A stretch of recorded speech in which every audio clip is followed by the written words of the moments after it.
Assalamualaikum warahmatullahi wabarakatuh. Halo teman-teman semua, apa kabar hari ini? Semoga kalian selalu diberi kesehatan, ketenangan hati, dan keberkahan dalam setiap langkah hidup.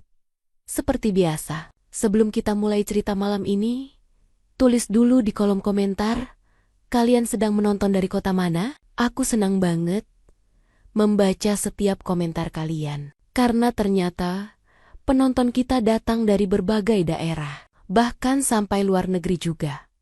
Dan jangan lupa, dukung terus channel ini dengan subscribe, like, dan share, supaya makin banyak orang yang bisa mengambil pelajaran dari kisah-kisah nyata yang penuh makna seperti ini. Karena malam ini, aku akan membacakan kisah tentang seorang ibu mertua yang cerdas, yang tidak memilih untuk marah, tapi memilih untuk diam dan menyusun strategi. Sebuah kisah tentang pengkhianatan, keserakahan, dan cinta seorang ibu yang akhirnya membuktikan. Mari kita mulai. Namaku Erni. Usia 52 tahun. Orang-orang di lingkungan rumah memanggilku Bu Erni rumah tua. Karena rumah peninggalan suamiku yang besar, berdiri kokoh di tengah kota Bandung. Di antara rama-rama baru yang modern. Mereka sering bilang aku beruntung. Sudah tua, tapi masih terlihat terawat, masih punya usaha, dan hidup berkecukupan tanpa harus bergantung pada siapapun. Padahal, yang tidak mereka tahu, keberuntungan itu punya harga yang mahal. Aku kehilangan suamiku terlalu cepat. Ia meninggal 6 tahun lalu karena serangan jantung. Meninggalkan semua tanggung jawab di pundakku, termasuk menjaga satu-satunya anak kami, Ratna. Sejak kepergian suamiku, aku berjanji satu hal. Aku tidak akan pernah biarkan siapapun menyakiti Ratna. Seberapapun caranya. Ratna kini sudah berusia 28 tahun. Cantik, lembut, tapi terlalu percaya pada orang lain. Dia adalah tipe perempuan yang selalu ingin melihat kebaikan dalam diri siapapun. Bahkan saat orang itu jealous menyembunyikan niat buruknya. 3 tahun lalu, Ratna menikah dengan Anton, pria berusia 32 tahun yang ia kenal di tempat kerjanya, perusahaan logistik di pusat kota. Saat pertama kali Anton datang ke rumah, kesan yang dia berikan begitu baik, sopan, perhatian, dan pandai mengambil hati. Bahkan caranya berbicara membuat siapapun percaya bahwa ia pria yang jujur dan pekerja keras. Bu Erni, saya tahu tanggung jawab saya besar. Saya janji, saya akan jaga Ratna seperti saya menjaga ibu saya sendiri. Begitu katanya waktu itu. Dengan mata yang tampak tulus dan seperti kebanyakan ibu, aku ingin percaya, aku ingin Ratna bahagia. Dan aku ingin percaya bahwa dunia ini masih punya orang baik. Awalnya, semuanya berjalan baik. Anton sering membantuku mengurus rumah dan ikut mengelola bisnis kecil peninggalan almarhum suamiku. Sebuah usaha, properti, dan rumah kontrakan di sekitar Bandung Timur. Ia bahkan menawarkan untuk membuat sistem digital. Katanya, agar semua data lebih tertata. Aku senang. Aku pikir mungkin ini memang takdir. Tuhan mengirim Anton untuk meringankan bebanku. Tapi sejak setahun terakhir, ada sesuatu yang mulai berubah. Anton sering terlihat murung, pulang malam, atau kadang tidak pulang sama sekali dengan alasan pekerjaan. Sesekali aku dengar Ratna menangis di kamar. Tapi saat kutanya, jawabannya selalu sama. Nggak apa-apa, Ma. Cuma masalah sepele,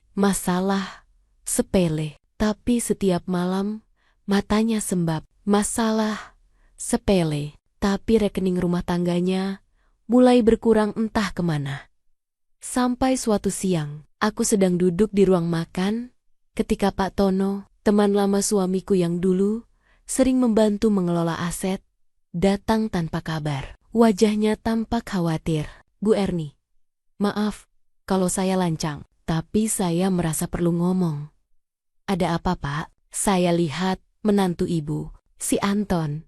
Kan, dia sering nongkrong di warung depan gedung bursa malam-malam. Main HP terus.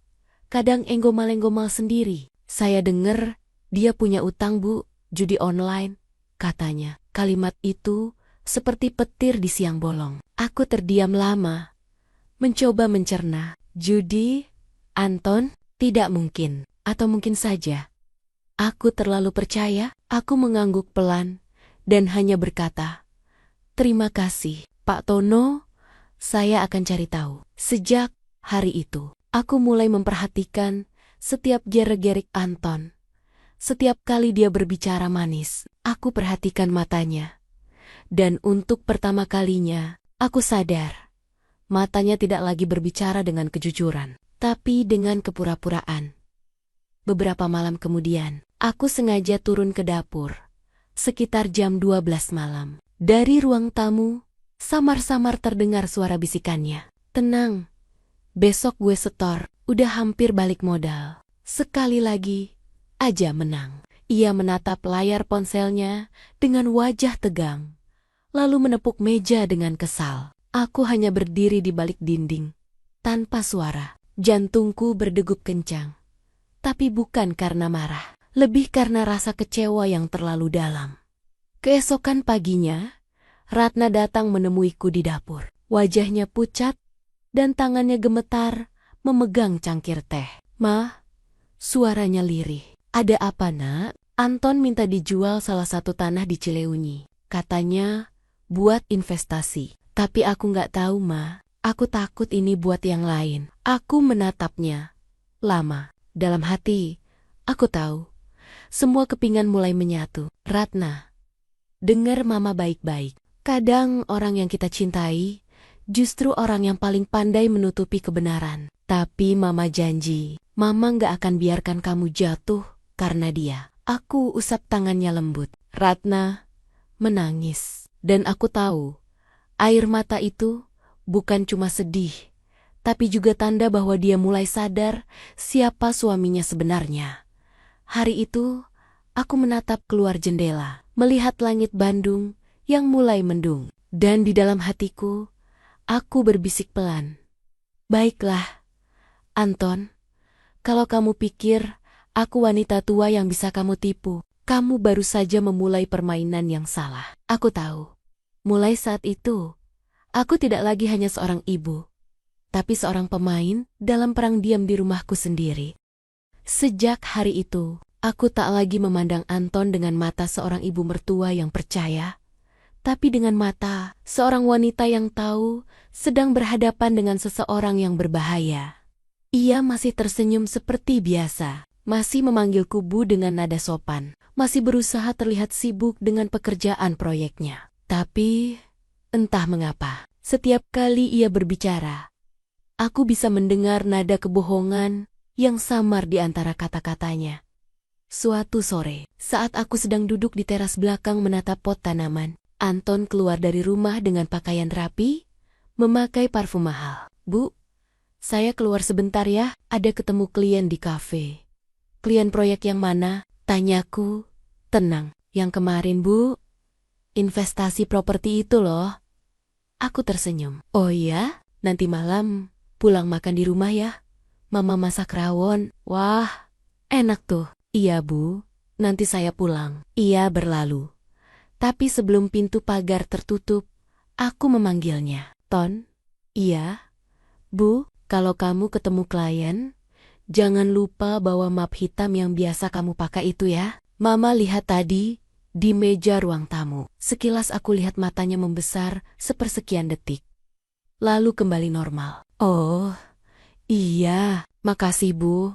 Nanti saya ambil." Namun saat ia masuk untuk mengambil map itu, aku melihat tangannya gemetar sedikit. Aku tahu, sesuatu disembunyikannya di dalam map itu.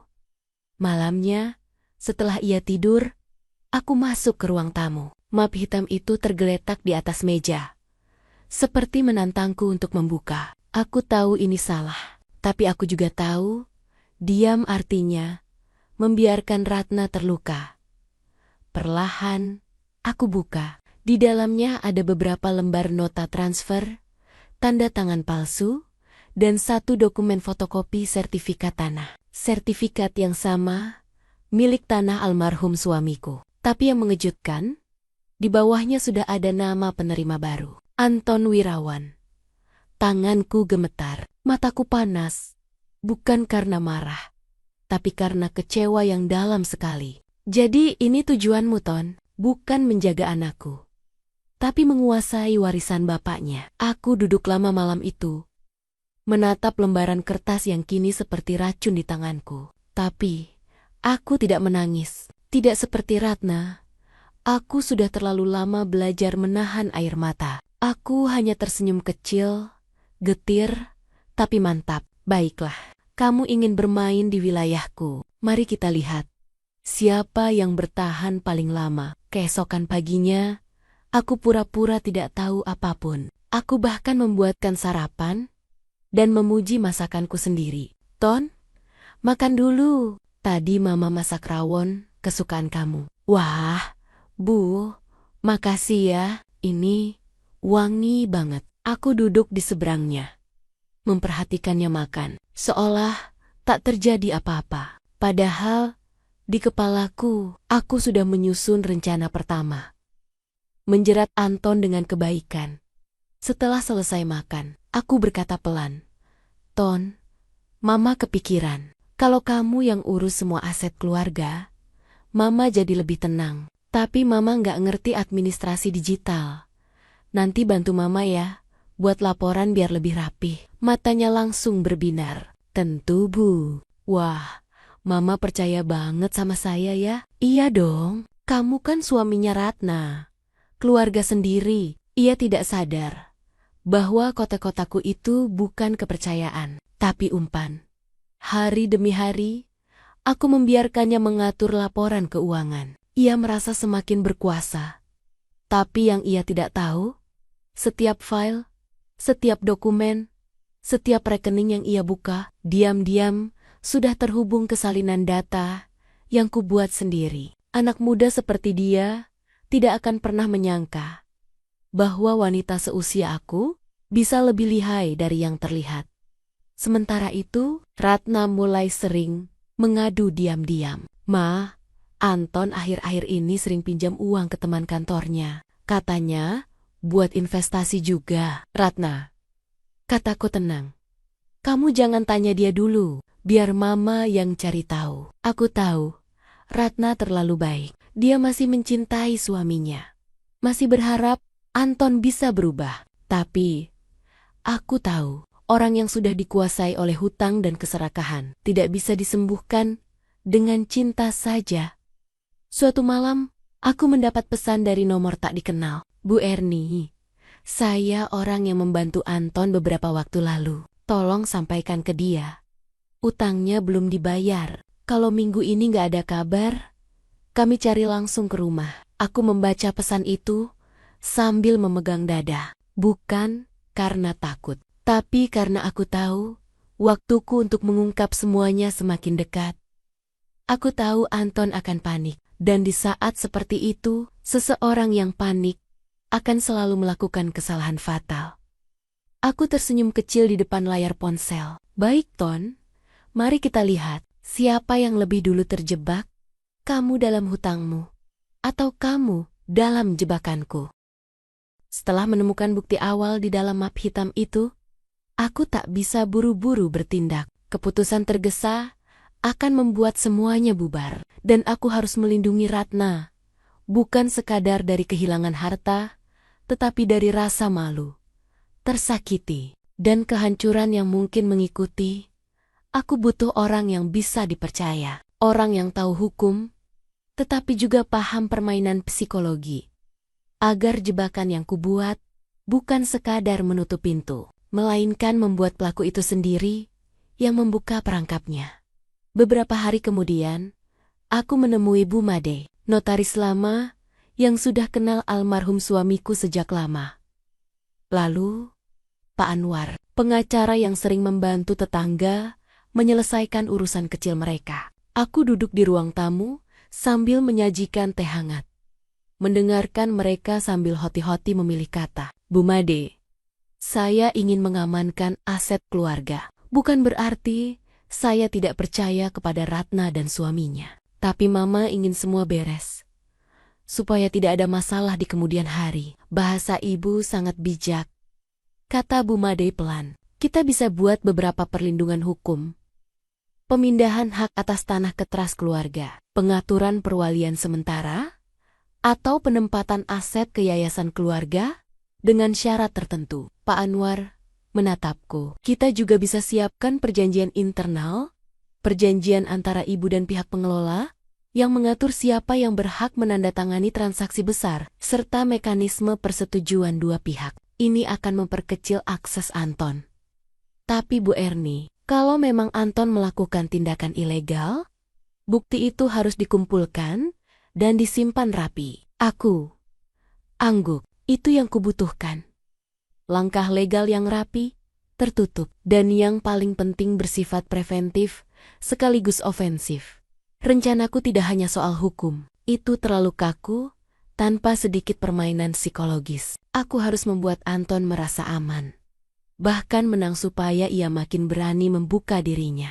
Sementara di balik senyum, aku dan Bu Made menyiapkan dokumen yang terlihat seperti persetujuan administrasi biasa.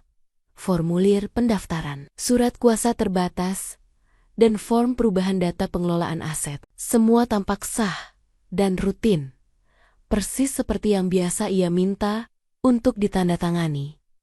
Namun di balik itu, kami memasang klausul-klausul waktu dan verifikasi. Setiap pengalihan aset harus lewat 2 tanda tangan. Notaris akan menghubungi pihak ketiga untuk verifikasi, dan data transaksi akan dikirimkan ke akun pengelola yang terpisah, akun yang hanya dapat diakses Bu Made dan aku. Di satu sisi aku memberikan keleluasaan kecil. Aku menyerahkan sebagian administrasi rutin kepadanya, membuatnya merasa berkuasa. Di sisi lain, setiap langkahnya kini tercatat di 2 jalur, yang ia lihat dan yang kurancang diam-diam. Setelah dokumen baru siap, aku memanggil Anton dengan senyum terbaikku. Ton, Mama sudah percayakan ke kamu untuk bereskan bagian keuangan. Biar Mama lebih tenang, Mama minta kamu tanda tangan beberapa formulir administrasi. Ini akan memudahkan kerja kamu nanti. Matanya berbinar. Tak curiga, ia melihat ini sebagai pengakuan kekuasaan. Terima kasih Bu, saya akan urus secepatnya. Ketika ia menandatangani formulir itu, ia tidak tahu bahwa beberapa salinan yang ia setujui sudah terhubung ke akun yang hanya bisa diakses notaris. Ia tidak tahu bahwa setiap nomor rekening yang ia cantumkan kini diperiksa silang dengan rekening lain. Ia tidak tahu bahwa kami telah menyiapkan audit mendadak yang akan menimbulkan pertanyaan bila ada transaksi mencurigakan. Seiring rencana berjalan, aku juga mulai memainkan permainan verbal yang halus. Di hadapan Ratna, aku bersikap seperti biasa, hangat, mendukung, tak memicu kecemasan. Namun di hadapan Anton, pada saat-saat tertentu, aku sengaja menyinggung topik transparansi dan kejujuran sebagai nilai yang harus dipertahankan demi kehormatan keluarga, bukan ancaman. Hanya kata-kata yang menempel. Kamu tahu, Ton, orang yang paling berbahaya bukan yang tahu cara mencuri, tapi yang tahu cara membuat orang lain yang menyerahkan kunci padanya. Kuselipkan suatu sore saat ia membersihkan dokumen. Ia tertawa kecil, tetapi matanya mengkerut sesaat, tanda gugup yang tak ia sadari. Ketika ia semakin percaya diri, ia membuat kesalahan kecil, mentransfer uang perusahaan ke rekening asing tanpa konfirmasi ganda, atau menjadwalkan pertemuan untuk investor yang tak kunjung muncul. Semua itu terekam. Di luar, Anton tampak semakin percaya diri. Ia mulai berlagak seperti bos kecil, memberikan perintah ke pegawai kontrakan, membuat janji-janji besar. Ia berusaha menutup ketakutannya dengan kebesaran semu.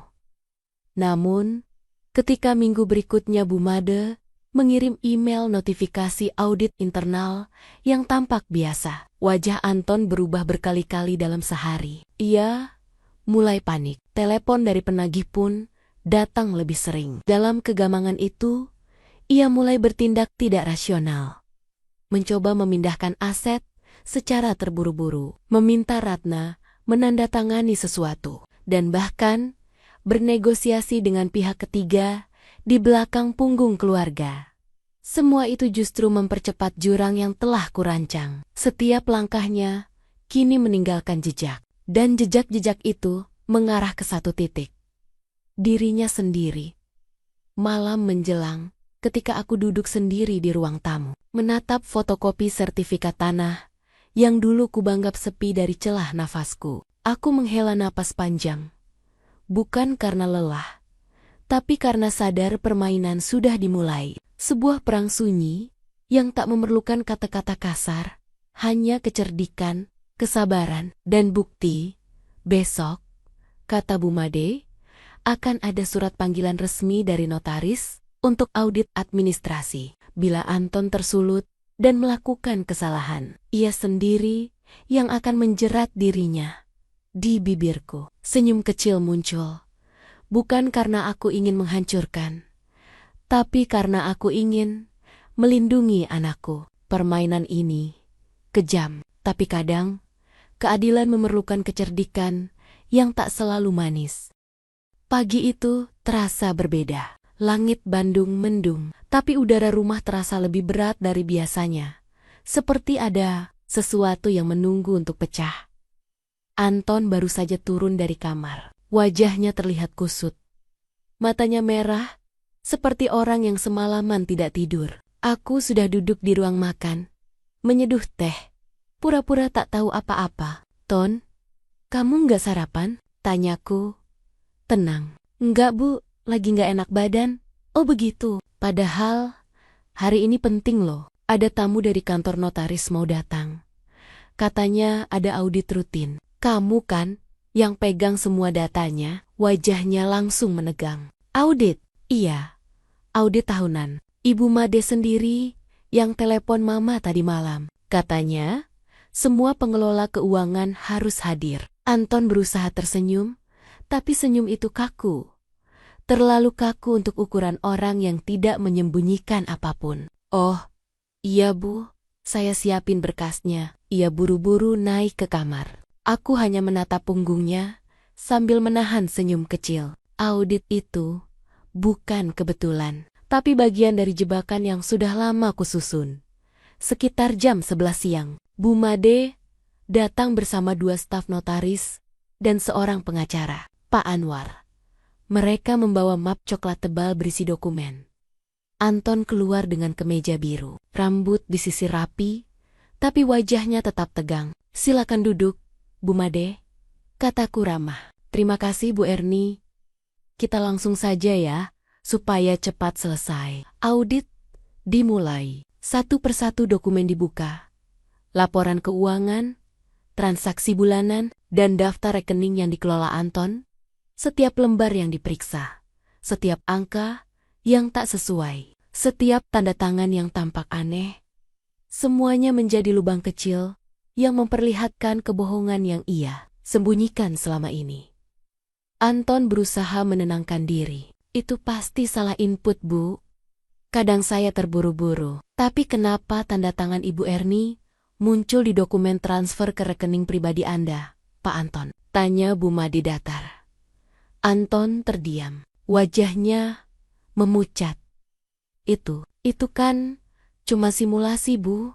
Saya belum kirim aslinya. Pak Anwar membuka map lain. Simulasi tidak mungkin muncul dalam sistem perbankan nyata. Pak Anton, ini transaksi nyata. Tanggal, waktu, dan bukti verifikasi lengkap. Ruangan itu hening. Hanya suara jam dinding yang terdengar. Aku tetap diam, hanya menatap Anton dengan tatapan yang sulit ia artikan. Antara kecewa, marah, dan lega. Akhirnya, topeng itu mulai retak. Anton, kataku pelan.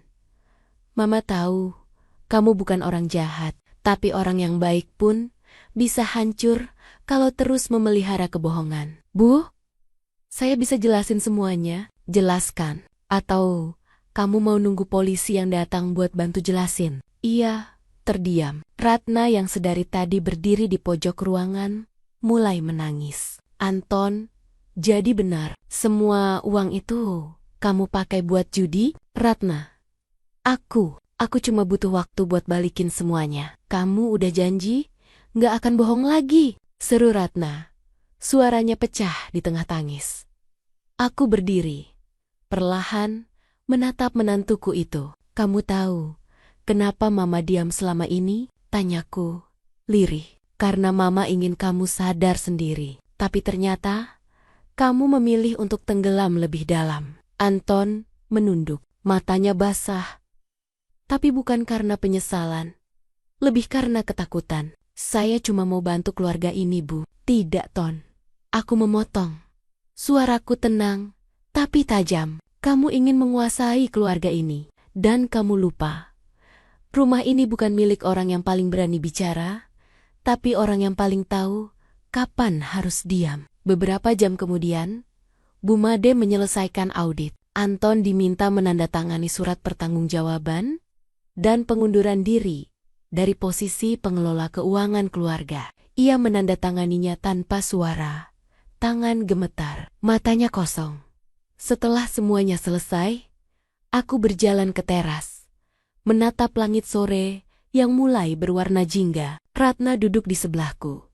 Wajahnya lelah. Ma, Anton harus gimana sekarang? Biarkan hukum yang bicara, Nak. Tapi yang paling penting, kamu harus kuat. Jangan biarkan kasih sayangmu dipakai orang lain untuk menghancurkanmu. Ratna menunduk, menangis diam-diam di pangkuanku. Aku mengusap rambutnya perlahan. Kadang, Nak, cinta bukan tentang mempertahankan, tapi tentang berani melepaskan sebelum semuanya habis. Malamnya, setelah rumah sepi, aku berdiri di depan foto suamiku yang tergantung di ruang tamu. Cahaya lampu redup jatuh di wajahku. Aku sudah lakukan bagian kita, Pak. Bisikku. Anak kita aman. Harta kita selamat. Tapi yang lebih penting, dia belajar. Air mataku jatuh. Kali ini tanpa kutahan. Aku bukan menangis karena kehilangan Anton. Aku menangis karena tahu Ratna harus belajar lewat luka. Kadang, menjadi seorang ibu berarti harus menjadi keras. Bahkan lebih keras dari orang yang menyakiti keluargamu. Beberapa minggu telah berlalu sejak audit itu. Anton tak lagi tinggal di rumah ini. Awalnya, ia mencoba bertahan, memohon, menangis, bahkan mengaku ingin berubah. Tapi setelah semua bukti terbuka dan nama baik keluarga mulai tercoreng, Ratna akhirnya menyadari ada hal-hal yang tidak bisa diselamatkan. Bahkan oleh cinta. Rumah ini kembali sepi. Tapi aku tidak merasa kehilangan. Hanya tenang. Karena di balik keheningan ini, ada keadilan kecil yang akhirnya kutegakkan sendiri. Pagi itu, Ratna duduk bersamaku di ruang makan. Wajahnya pucat. Tapi matanya terlihat lebih tegar. Ia menggenggam cangkir teh. Dengan tangan gemetar, menatapku lama sebelum berbicara. Ma, aku sudah tanda tangan surat perceraian itu. Kamu yakin? Yakin, Ma. Aku capek. Aku udah terlalu lama berharap dia berubah. Aku mengangguk pelan. Kamu udah ambil keputusan yang benar, Nak. Kadang berhenti, bukan tanda menyerah, tapi tanda kamu tahu kapan harus selamat. Ratna menangis. Tapi kali ini, tangisannya berbeda. Bukan lagi tangisan lemah, melainkan tangisan seseorang yang baru saja menemukan dirinya sendiri. Ma, aku malu. Aku nggak dengerin Mama dari awal. Nggak usah malu, Nak. Mama juga dulu pernah buta karena cinta. Tapi, Mama belajar. Sekarang, giliran kamu. Siangnya, aku duduk di ruang tamu sambil membaca laporan dari Bu Made dan Pak Anwar. Semua aset sudah resmi dipindahkan atas nama Ratna dan cucuku kelak, dengan klausul bahwa hanya bisa dikelola oleh keluarga inti. Tidak ada satupun aset yang bisa disentuh Anton lagi. Aku tersenyum puas, bukan karena menang, tapi karena akhirnya aku bisa memastikan masa depan anakku aman. Tepat saat itu, ada ketukan di pintu. Aku tahu siapa yang datang. Bahkan sebelum kubuka, Anton berdiri di luar pagar dengan wajah kusut, mata lelah, dan pakaian sederhana. Bu Erni, saya cuma mau minta maaf. Aku menatapnya lama. Kamu tahu, Ton, yang paling menyakitkan bukan uang yang hilang, tapi kepercayaan yang kamu rusak. Itu nggak bisa dibeli kembali. Saya tahu, Bu. Saya nyesel. Nyesel. Itu baik. Tapi nggak cukup kalau cuma diucapkan. Iya, menunduk. Saya cuma minta satu, Bu. Tolong jaga Ratna. Itu sudah tugas Mama. Dari dulu, Ton. Bahkan sebelum kamu ada, aku hampir menutup pintu. Tapi kemudian berhenti. Anton. Iya, Bu, judi, utang, kebohongan. Semua itu bisa kamu tebus kalau kamu berani hidup jujur mulai sekarang. Tapi, kalau kamu masih main di lumpur yang sama, jangan harap dunia bakal angkat kamu lagi. Ia tidak menjawab, hanya menunduk, meneteskan air mata yang entah benar-benar penyesalan atau hanya karena kalah. Dan untuk pertama kalinya, aku benar-benar melihat Anton bukan sebagai musuh, tapi sebagai pelajaran hidup bagi kami semua. Malamnya, aku duduk di teras, menatap langit gelap dengan secangkir teh di tangan. Ratna duduk di sampingku, diam, lalu berkata pelan, "Ma, kalau Papa masih ada, kira-kira Papa bakal bangga sama Mama nggak?" Aku tersenyum kecil. Papa kamu dulu orang yang keras, tapi kalau dia lihat kamu sekarang, dia pasti bilang, "Akhirnya, kamu belajar jadi kuat seperti ibumu." Kami berdua tertawa kecil di tengah angin malam yang lembut. Ada kelegaan yang tak bisa dijelaskan, seperti beban yang akhirnya lepas. Setelah bertahan-tahan menggantung di dada, aku menatap ke halaman, melihat pohon tua di pojok rumah. Dulu almarhum suamiku yang menanamnya. Waktu itu ia bilang, "Pohon ini akan jadi saksi. Kalau suatu hari kamu harus memilih antara lembut dan kuat, pilihlah kuat. Karena dari situ, yang kamu cintai bisa tetap hidup." Kini aku mengerti. Maksudnya, kadang jadi ibu bukan berarti selalu memeluk. Kadang jadi ibu berarti berani menampar kenyataan agar orang yang kita sayang tidak terus hidup dalam kebohongan. Dan malam itu aku berdoa pelan. Bukan untuk Anton, bukan untuk harta, tapi untuk Ratna, agar ia bisa hidup tanpa takut kehilangan apapun lagi. Di dunia ini, kebaikan kadang harus memakai wajah keras, karena tidak semua yang tersenyum padamu berniat melindungimu. Aku belajar, cinta seorang ibu tidak selalu lembut. Kadang cinta itu justru menyakitkan. Tapi dari situ, anak belajar berdiri di atas luka. Dan malam ini, aku tahu, peperangan antara ibu mertua dan menantu bukan tentang siapa yang menang, tapi tentang siapa yang lebih dulu sadar bahwa kebenaran selalu punya cara untuk kembali ke rumahnya sendiri.